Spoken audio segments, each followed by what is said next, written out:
সূরাতুল মুলক যারা নিয়মিত তেলাওয়াত করবে আল্লাহর মেহেরবানিতে তাদের কবরে কোনো আযাব হবে না। করতে রাজি আছেন? কথা কয় না। করতে রাজি আছেন সবাই? বিষ্ণুই বললেন এখানেই শেষ নয়, আরো আছে। শাফাআত লি সাহিবিহা, এই সূরাটা কিয়ামতের দিন এই সূরা যে তেলাওয়াত করবে তার পক্ষে সুপারিশ করবে। এজন্য বিষ্ণুই বললেন যে ব্যক্তি সূরাতুল মুলক নিয়মিত তেলাওয়াত করবে এই সূরাটা কিয়ামতের দিন ওই তেলাওয়াতকারীর জন্য আল্লাহর কাছে সুপারিশ করবে।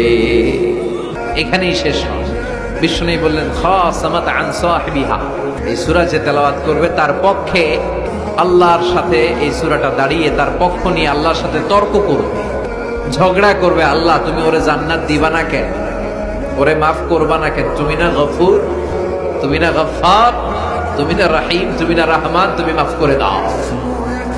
ও মিয়া, সুপারিশ করতেছে কে? সূরাতুল মুলক। সুবহানাল্লাহ কইবেন না? কতক্ষণ এই তর্ক আল্লাহর সাথে সে চালাবে? হাত্তা আদখালাহুল্লাহুল জান্নাহ, যতক্ষণ না আল্লাহ তার জান্নাতে না ঢুকায়।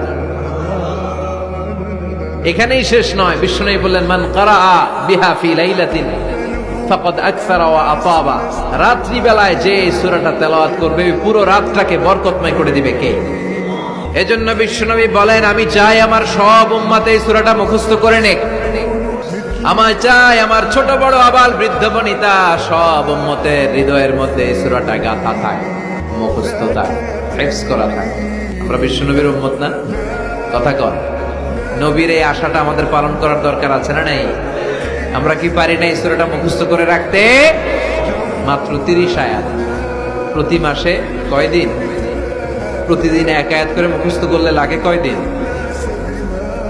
প্রতিদিন এক আয়াত করে মুখস্থ করলে 30 দিনে এই সূরা মুখস্থ করতে রাজি আছেন? সবাই রাজি আছেন তো? মনে থাকবে?